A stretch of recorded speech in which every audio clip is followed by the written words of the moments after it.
Shalom, selamat pagi saudara yang diberkati oleh Tuhan Yesus Kristus. Damai sejahtera bagi kita sekalian. Mari kita siapkan hati kita untuk mendengarkan sabda firman Tuhan. Sebelumnya mari kita satu di dalam doa. Terpujilah Kristus yang menjadikan langit dan bumi. Terima kasih Tuhan Yesus, keselamatan ada di dalam Engkau. Menjadikan kami senantiasa indah pada waktunya. Kami akan mengalami suatu kemenangan demi kemenangan. Sebab Tuhan, kami percaya orang yang menanti-nantikan Engkau akan mendapatkan kekuatan baru. Kemenangan tersedia bagi orang yang percaya. Terima kasih Bapa di surga. Kami siapkan hati kami mendengarkan firman Tuhan. Ampuni salah dan dosa kami Tuhan.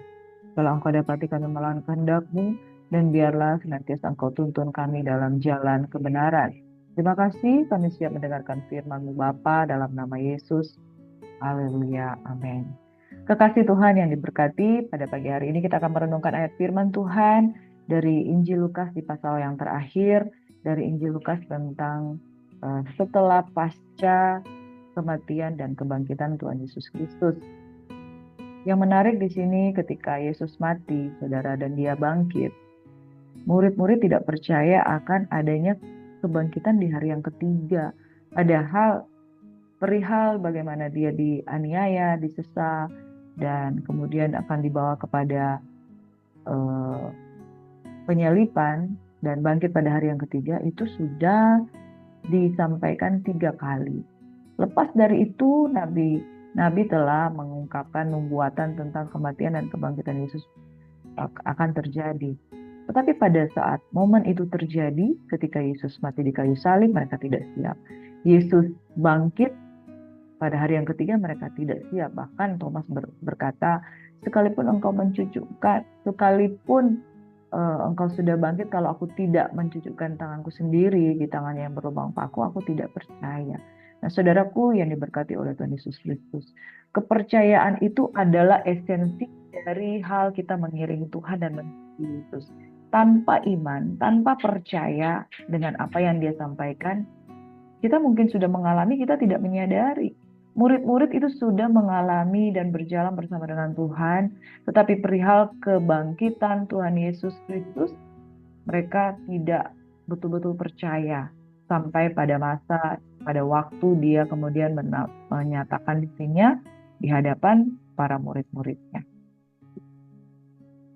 Kita baca Injil Lukas pasal 24 hingga dari ayat 13 hingga ayat yang ke-35.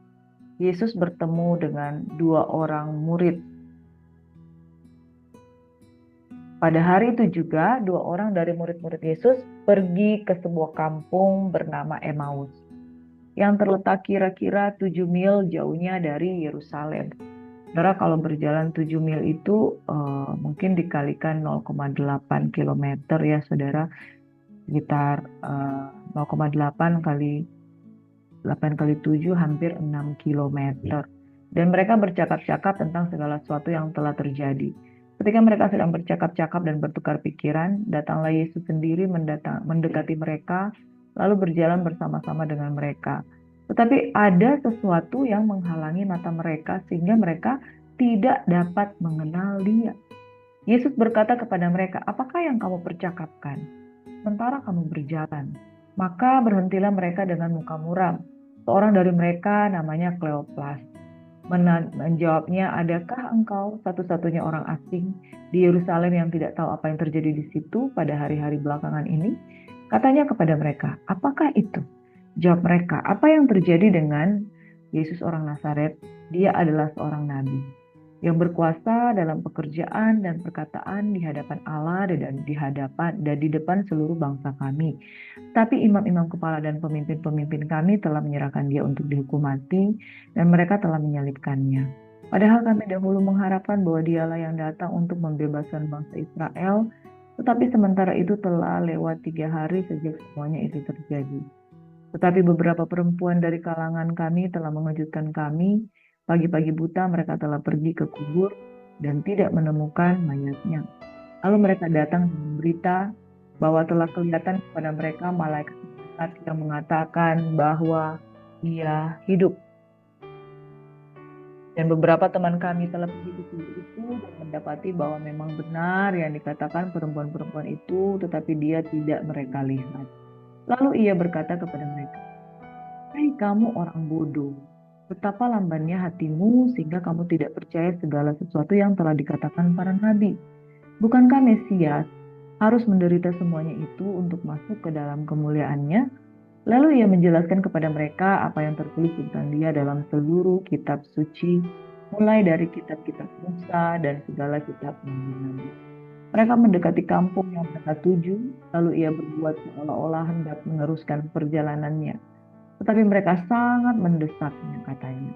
"Tinggallah bersama-sama dengan kami, sebab hari telah menjelang malam dan matahari hampir terbenam." Lalu masuklah ia untuk tinggal bersama-sama dengan mereka. Waktu ia duduk makan dengan mereka, ia mengambil roti, mengucap berkat, lalu memecah-mecahkannya dan memberikannya kepada mereka. Karena itu, ketika itu terbukalah mata mereka dan mereka pun mengenal dia, tetapi ia lenyap dari tengah-tengah mereka. Kata mereka seorang kepada yang lain, "Bukankah hati kita berkobar-kobar ketika ia berbicara dengan kita di tengah jalan, ketika ia menerangkan kitab suci kepada kita?" Lalu bangunlah mereka dan terus kembali. Di situ mereka mendapat ke-11 untuk itu. Mereka sedang berkumpul bersama-sama dengan teman-teman mereka. Kata mereka itu, "Sungguhnya Tuhan telah bangkit dan telah menampakkan diri kepada Simon." Lalu kedua orang itu pun menceritakan apa yang terjadi di tengah jalan dan bagaimana mereka mengenal dia pada waktu ia memecah-mecahkan roti. Saudara yang diberkati oleh Tuhan, dua murid yang menuju Emmaus itu sudah berjalan dengan Yesus yang sudah bangkit, tapi mereka tidak menyadari kalau itu Yesus, saudara. Dalam ayat yang ke-14 mereka mempercakapkan tentang Yesus. Mereka mempercakapkan tentang sebuah berita yang viral bahwa kubur Yesus itu telah kosong dan disaksikan oleh para murid-muridnya. Bahkan Petrus juga menemukan bahwa Yesus tidak ada lagi di dalam kubur tersebut. Ketika mereka bercakap-cakap bertukar pikiran, Yesus sendiri mendekati mereka, tapi mereka tidak mengenali dia dan tidak menyadarinya. Bahkan mereka ketika bercakap-cakap itu, ayat 16 berkata, ada sesuatu yang menghalangi mata mereka, sehingga mereka tidak dapat mengenal dia. Saudara, ini dua orang murid Yesus loh. Murid Yesus. Apakah mereka tidak mengenali wajah Yesus? Ternyata tidak mengenali. Mengapa? Yang pertama mungkin karena Yesus yang mereka tahu itu sudah mati. Yang kedua, berarti penampilan Yesus dengan wajah yang sama pasti tidak mungkin tidak dikenali. Tetapi penampilan Yesus dengan tubuh yang dalam tubuh kebangkitan, dalam tubuh kemuliaan. Ada aura dan cahaya kemuliaan yang memancar dari wajahnya dan mereka tidak mengenali mereka. Dan mereka tidak mengenali Yesus. Dan sesuatu yang menghalangi mereka sehingga mereka tidak dapat mengenal dia adalah karena tidak percaya. Amin. Bukankah Yesus sudah 3 kali menyatakan tentang perihal kematian, bahkan kebangkitan dia sudah. Bahkan kita para nabi yang sudah diselidiki bahwa Mesias itu akan bangkit pada hari ketiga. Bukankah Yesus telah menyatakan dirinya bahwa dia adalah Mesias? Nah, saudaraku yang diberkati oleh Tuhan Yesus Kristus, penting bagi kita ketika berjalan bersama dengan Tuhan, notit di sini bahwa kita harus betul-betul percaya dengan apa yang dia katakan. Karena sekalipun kita mendengar firman, tapi kalau kita tidak percaya, momen Yesus datang pada kali yang kedua, kita bisa skip, kita bisa nggak menyadarinya dan menyambutnya dengan proper, dengan baik. Karena saudara itu terbukti bahwa ini adalah murid-murid Yesus. Sehari-hari mereka berjalan dengan Tuhan, sekalipun mereka mungkin bukan termasuk dalam bilangan 12 orang murid, tetapi minimal mereka itu sering berjumpa dengan Yesus. Bukan cuma sering, mereka mengetahui bahwa kematian dan kebangkitannya itu sudah dinubuatkan, bahkan disampaikan langsung oleh Yesus. Ketidakpercayaan akan membuat orang tidak akan melihat fakta bahwa Yesus itu sudah betul-betul bangkit. Ketidakpercayaan itu akan menghalangi kita. Ketidakpercayaan itu akan membutakan kita. Ketidakpercayaan itu akan menghalangi mata mereka sehingga tidak dapat mengenal dia. Ketidakpercayaan itu membuat orang tidak bisa mengalami pengenalan yang benar akan Tuhan.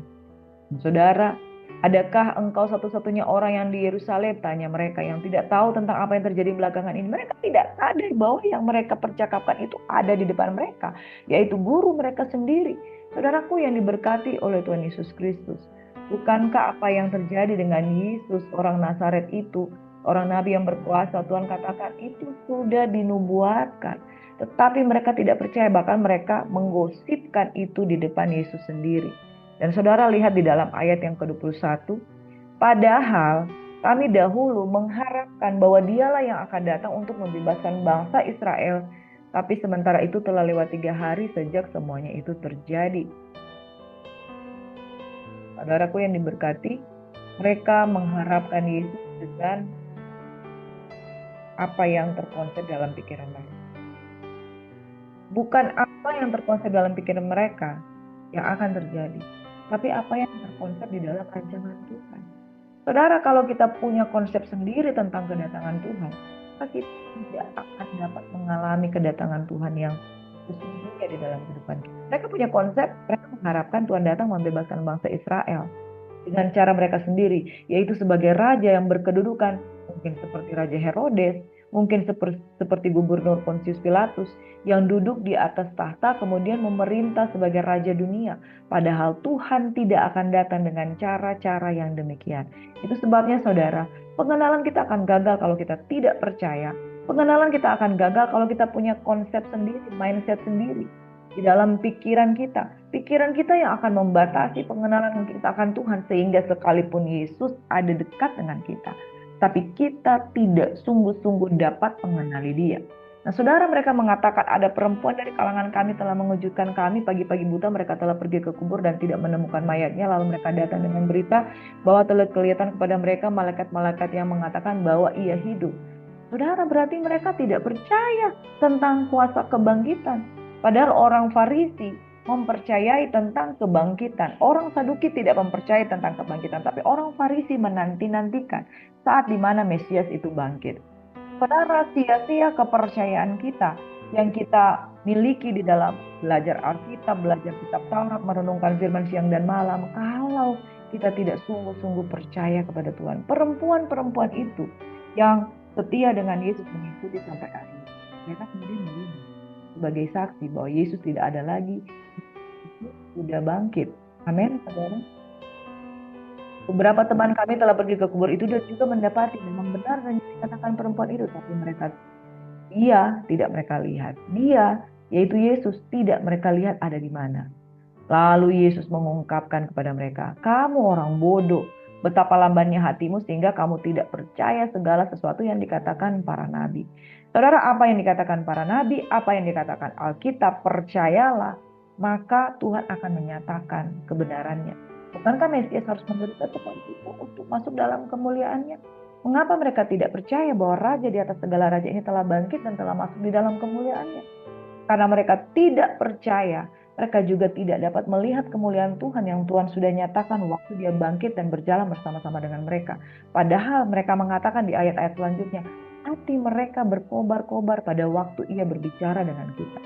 Lalu ayat yang ke-27 ia menjelaskan kepada mereka apa yang tertulis tentang dia dalam seluruh kitab suci mulai dari kitab Musa dan kitab nabi-nabi.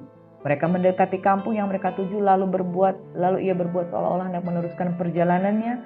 Tapi mereka sangat mendesaknya, katanya, tinggallah bersama dengan kami sebab hari telah menjelang malam dan matahari hampir terbenam. Lalu Yesus pun tinggal dengan mereka. Ketika dia tinggal dengan mereka, ia mengambil roti, mengucap berkat, lalu memecahkannya dan memberikannya kepada mereka.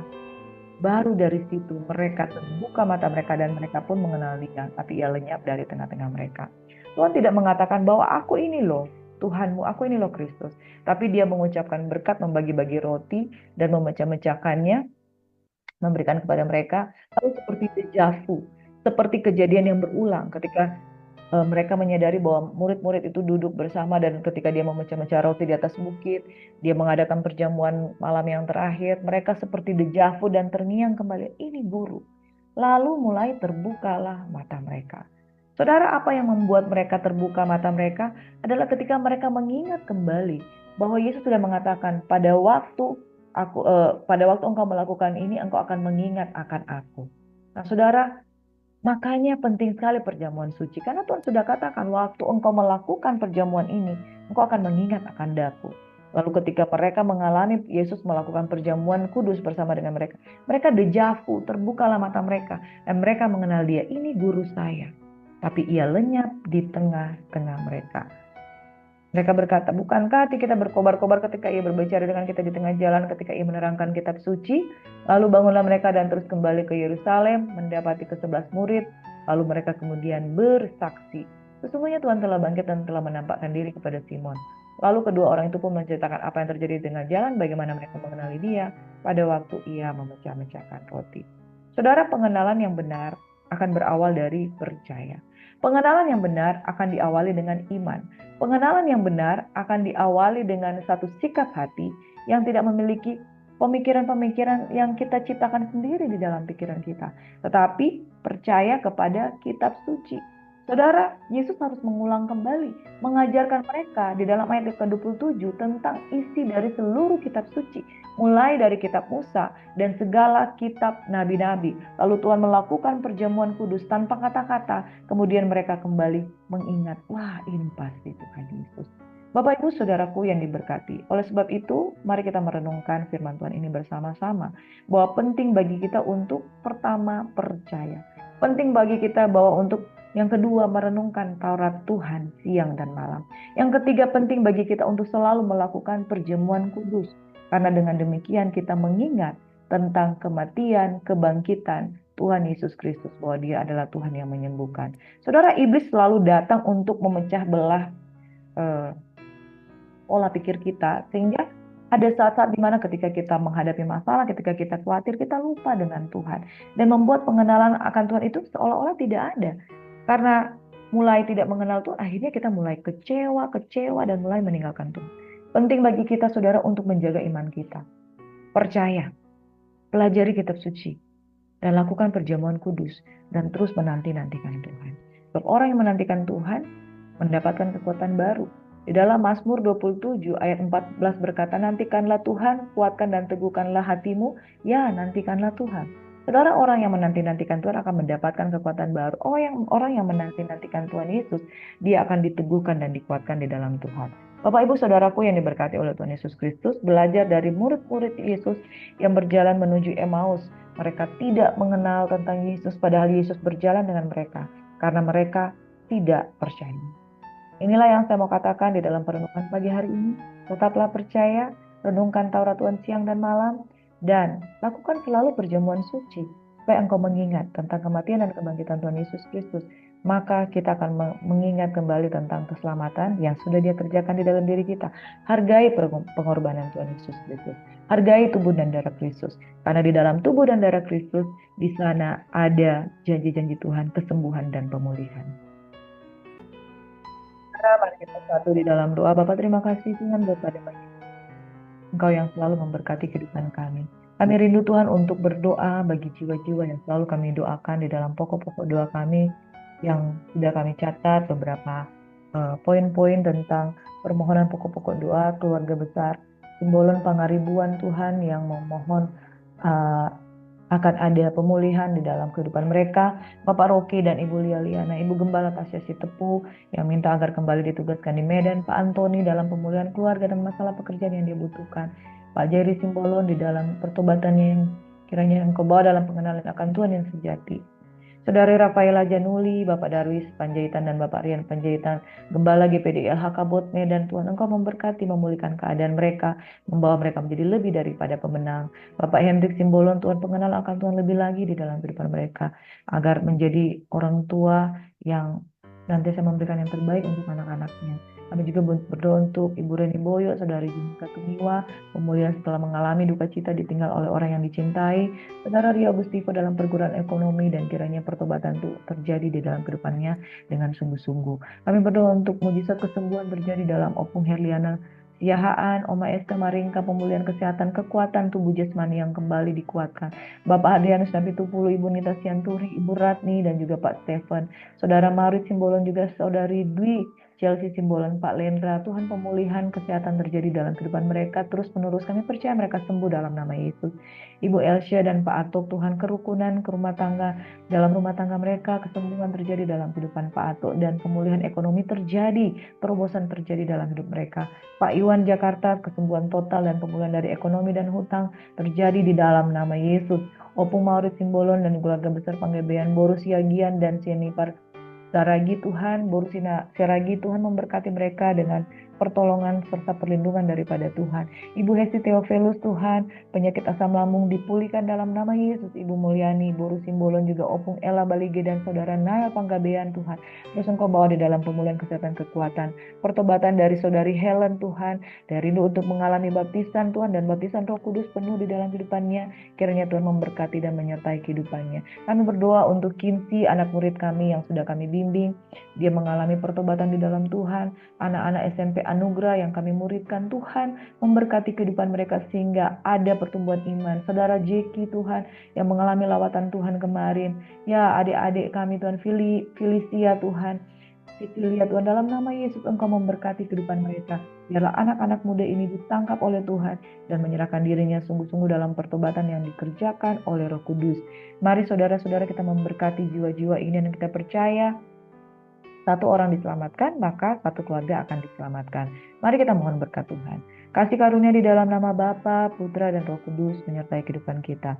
Tuhan kiranya memberkati dan melindungi engkau. Tuhan menyadari engkau dengan wajahnya dan memberikan engkau kasih karunia. Tuhan menghadapkan wajahnya kepadamu dan memberikan engkau damai sejahtera. Keluar masukmu diberkati, ditinggi, dan dijagai oleh Tuhan. Dan kiranya berkat-berkat damai sejahtera, pertolongan dari Bapa, Putra, dan Roh Kudus dalam nama Yesus menyertai, memimpin, membimbing langkah kehidupan kita. Kita menjadi lebih daripada pemenang, menjadi murid-murid Kristus yang tidak sekedar berjalan dengan Tuhan, tetapi mengenal Dia dengan sungguh-sungguh. Percaya merenungkan Taurat Tuhan siang dan malam, dan percaya dengan kuasa kematian dan kebangkitan tubuh dan darah Kristus yang sudah terpecah-pecah bagi kita yang menyelamatkan umat manusia. Kita terima dengan iman, kita percaya dengan iman, kita percaya kita dipulihkan hari demi hari semakin luar biasa dalam Tuhan. Semua yang percaya diberkati Tuhan, sama-sama katakan haleluya. Happy weekend saudara, selamat melayani, Tuhan Yesus memberkati. Doakan kami saudara, hari ini kami akan melayani warga-warga binaan di Lapas Tondano kelas 2B. Tuhan kiranya menyertai perjalanan kehidupan kami, dan semoga terus kita menjadi berkat. Tuhan Yesus memberkati. Shalom and God bless.